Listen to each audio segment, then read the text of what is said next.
I'm going to call to order the Judiciary, Finance, and Policy Committee. Today is Wednesday, April 3rd.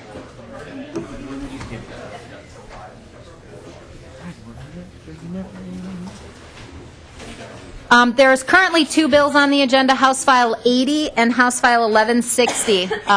It's just been brought to my attention that there's leadership is still working out the path for the omnibus bills, considering Representative Paymar and my committees are in the same jurisdiction as one committee in the Senate.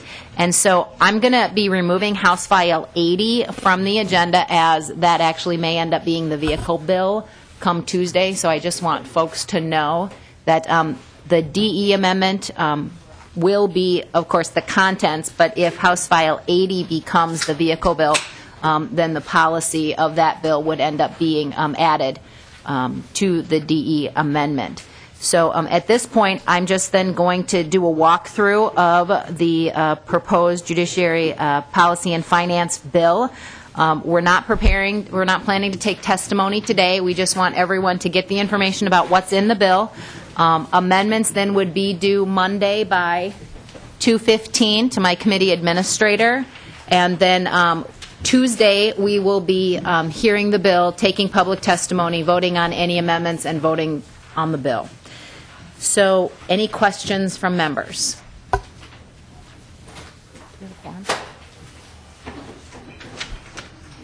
We do currently have a quorum, so I would take a motion on the minutes. Do we have any minutes? I'll move the minutes from April 2nd. Representative Moline moves the minutes from April 2nd. Any comments or questions? All those in favor signify by saying aye. Aye. Opposed? Motion prevails. All right. Representative Moline, do you want to chair while I walk through the bill?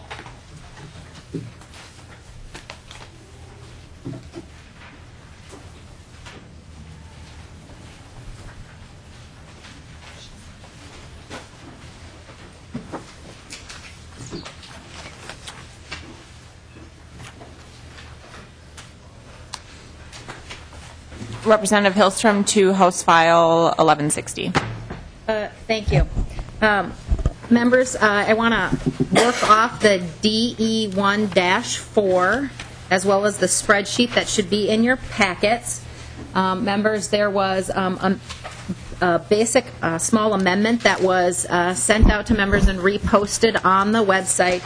The previous spreadsheet that you had received was $22,000 off, and so that $22,000 has been corrected and just been added to the specialty courts. So I just wanted you to know that from the spreadsheet that you had seen before, there's a small difference. And then I'll just walk through the bill if that's okay, Madam Chair. Representative Hilstrom, would you like to move your amendment? No. Representative Moline, or Madam Chair, I think at this point I don't want to move the amendment. I just want to talk about it because we're not going to be voting on the amendment today, and because we, as I discussed previously, the vehicle may have to change. I just want to walk through the bill, and then we'll actually do the formal actions at the hearing on Tuesday. Okay. So, members, I'd like to start by saying that this bill primarily includes the governor's recommendations.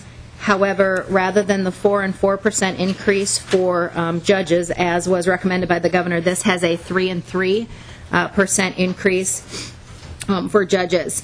The only additional items that are in this bill is that there is a 1% increase to maintain core functions in the sections of the bill that are not the court and that are not the public defense board. So your civil legal services receives a 1% increase over the base of the recommendation that the governor had, as well as the other items. And you can see that on the lines in gray, and it is maintain core operations is the line and the title on each of those. Members, in addition to those items, there is additional resources to the public defenders that are put on in this bill, $1.9 million in 2014 and $1.9 million in 2015. And members, the reason for those additional resources is currently the public defenders have a $75 attorney registration fee that they receive as part of the public defender's funding, and that is due to expire. And it is my intention, and hopefully the committee's intention, to actually fund the $1.9 million in 2014 and $1.9 million in 2015. That funds approximately 25 public defenders, and I ask that this committee would actually pay to fund that. In addition, there's additional specialty court funding of $975,000 in 2014, and then this is where the adjustment was made of the $22,000. And if I could actually get Mr. Walls to basically talk about that. Mr. Walls. We're talking about the $22,000 error and then where you added it in so that members can specifically see that error. Madam Chair, if members were to look on the very first page on the year 2015 in the House column on line 7, in the year 14, the total for the Supreme Court operations had picked up the negative 22. In 2014, but the cell formula did not pick it up in 2015.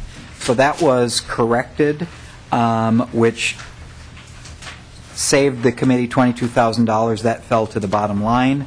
So on the spreadsheet on line 70, for additional specialty court funding, was increased by $11,000 each year.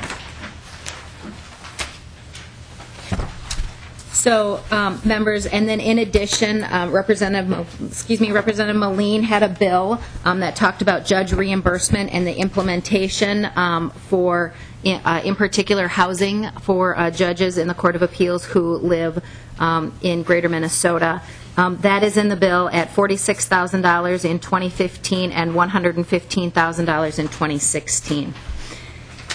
So, members, given that our original budget target out of the general fund was only $30 million.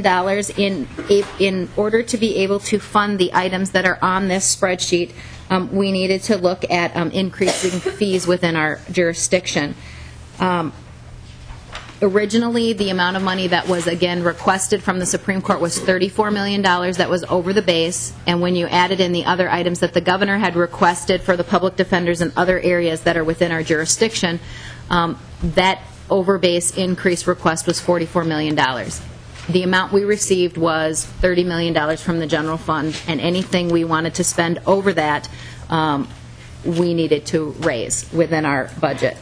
So where the fee increases are that actually fund the items in this bill, you'll find on, starting on line 159 of the spreadsheet, there is a bond reinstatement fee that was House File 744. This will generate $65,000 in 2014 and $194,000 in 2015. Then you have the criminal traffic surcharge, which is a $15 increase, and that generates $5.557 million in 2014 and $7.436 million in 2015. And then there is the conciliation court graduated fees, which we heard as a bill. That makes $110 for cases that are filed between $1,000 and $4,999. And then $125 to file cases from $5,000 to $10,000, and $150 to file a case between $10,000 and $15,000.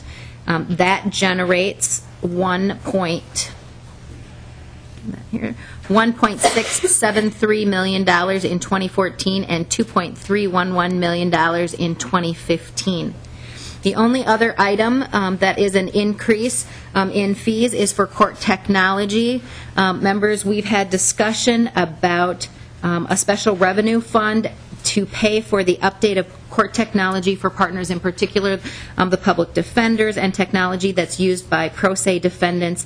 And this would set up a special revenue fund.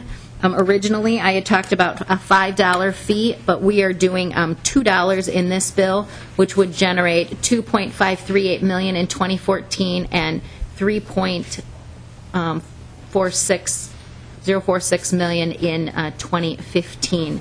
Remember, that is the bill. The language of the DE1 amendment reflects that. The only other items that I think are of note, the language, of course, just implements this spreadsheet, except there is a rider that we have added to the bill that basically tells the public defenders that they need to pay for the transcripts for items that they currently have already had the transcripts done, and that they need to make certain to pay that bill. The public defender's office is usually short on transcript dollars. And with that, I would stand for questions. Representative O'Neill. I just have a small clarification question. You had said, I'm sorry if the... Mr. Walls. Thank you. Now I can see it. Mr. Walls. Did you say that it was just on one of the columns that 22,000 had dropped off, or was it across the board? Because when I look across the difference from the spreadsheet we had before to the current spreadsheet, it's 22,000 higher in the tails as well. Mr. Walls.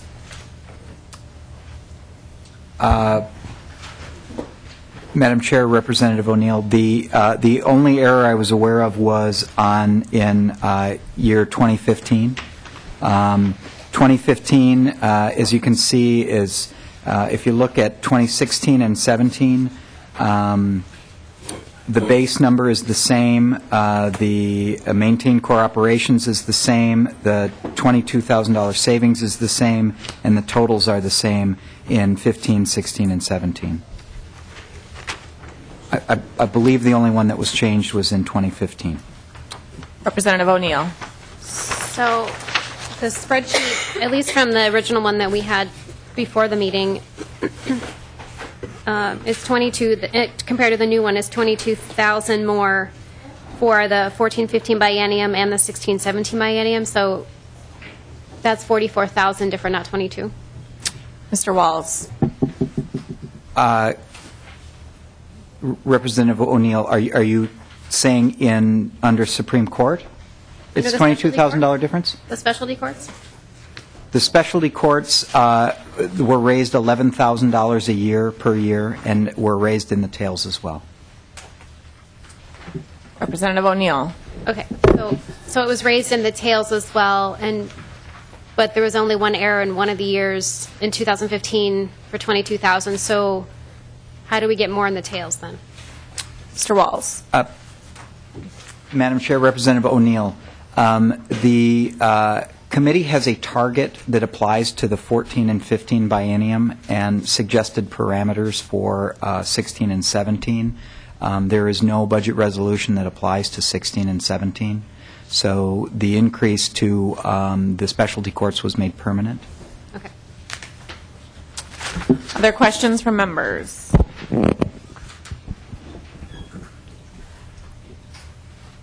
Representative Drazkowski. Thank you, Madam Chair. Representative Hilstrom, any idea the special revenue fund? Can we do that in the general fund instead, or does it have to be in the special revenue fund? And can you outline why if it does? Representative Hilstrom. Thank you, Madam Chair, and Representative Drazkowski. My budget target was about the general fund. And if we did it in the general fund and raised that $2 in the general fund, that would put me over my budget target. And I then would have to also set up a board here in the legislature to determine who should be making decisions about how that money is spent. And because the court is really the one that's going to be implementing, I thought that them setting up who should be the partners making the determination on how that money should be spent was actually a better place for that decision to be made. And that's the other reason for a special revenue fund. Representative Drazkowski. Thank you, Madam Chair. Thank you, Representative Hilstrom. Mr. Walls, is the numbers I have then that I've penciled out, I don't know if they're correct, and I want to just check with you. the amount above the base that this budget would represent 52.85 million. Is that in the ballpark? Mr. Walls. If you add the special revenue fund in, I'm sorry. That's with the special revenue fund. Mr. Walls.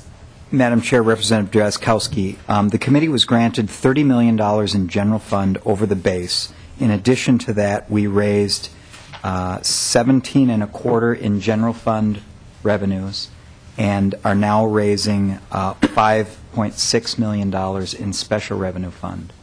That total is 22 plus 30, 52. I'm sorry, is that what you had asked? Representative Drazkowski. It was, and thank you, Madam Chair and Mr. Walls. Any other questions from members? Representative Paymar. Madam Chair, I'm not going to. I'm just going to restate a comment that I made and that I've made before in this committee about the increases in fees, and I certainly understand the predicament when you're dealt a target that doesn't adequately fund the courts. And but you know, I've been in the legislature a while now and have seen the use and misuse of fees for a long time. And you know, I had a bill earlier that I ended up having to pull on the Auto Theft Prevention Board that is a little fee that is on your car insurance that you pay, I think 50 cents every time you get your license renewed, and that goes into the car theft prevention account for prosecutors and law enforcement to use, and it was a good program. Well, where's all the money going now? It's going into the, part of it's going for its intended purposes, and part of it's going into the general fund. The same thing with the fire safety account. And I've been, you know, we raid these accounts, we take these accounts, and and back in during one budget crisis, I'm trying to remember exactly when it was it in 2003 or 2005? I think when the GOP was in control, you raised fees by $90 million. And then when we had a deficit, when I was the chair, we raised fees by $50 million. It was enormous. And we keep raising fees, and if you look at the history, we are just, this is the way that we're now supporting core functions of government. More and more we're moving in this direction, that it's fee-based.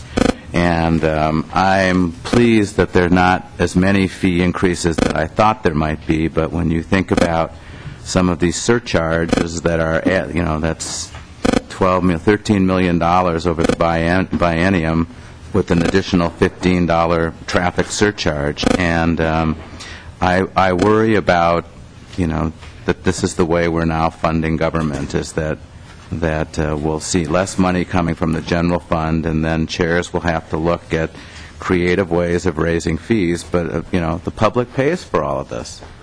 You're paying for this. When I was chair, we increased the parking surcharge at $12. So you can say, well, if you're stupid enough to let your meter run out, you should pay the extra surcharge. But all of this money starts to add up when you talk about just general living. And I, you know, maybe Representative Hilstrom is hearing different from people who use the criminal justice system, but more and more lawyers are saying that these fees are becoming unsustainable and making it difficult to access the criminal justice system. And I don't, frankly, know what the impact of these fees, the fee increases on the conciliation court, what that will translate into. But I just have to say I'm troubled by this direction that the legislature is taking on fee increases. I haven't decided what I'm going to do about it because I don't know where we would get the revenue fund from, but I hope at some point we can have a broader discussion about, you know, when is enough, when enough is enough, and who this is impacting. Are there any other questions from members? Any further discussion? Seeing none. Thank you, Representative Hilstrom. Thank you, Madam Chair. And again, members, we will be figuring out what the actual vehicle bill number will be, whether it will be 1160 or if it will be the other bill that was removed from the agenda today. And again, part of that is negotiations based on the lining up of committees between the House and the Senate being different. So with that, just remember to turn in your amendments to the committee before Monday at 2:15. We'll be hearing our budget bill on Tuesday and voting on that at the end of the day. And then Wednesday will likely be our last hearing, and we will be hearing Representative Liebling's civil commitment bill in this committee. Thank you, Representative Hilstrom. Thank you. And members, we are adjourned.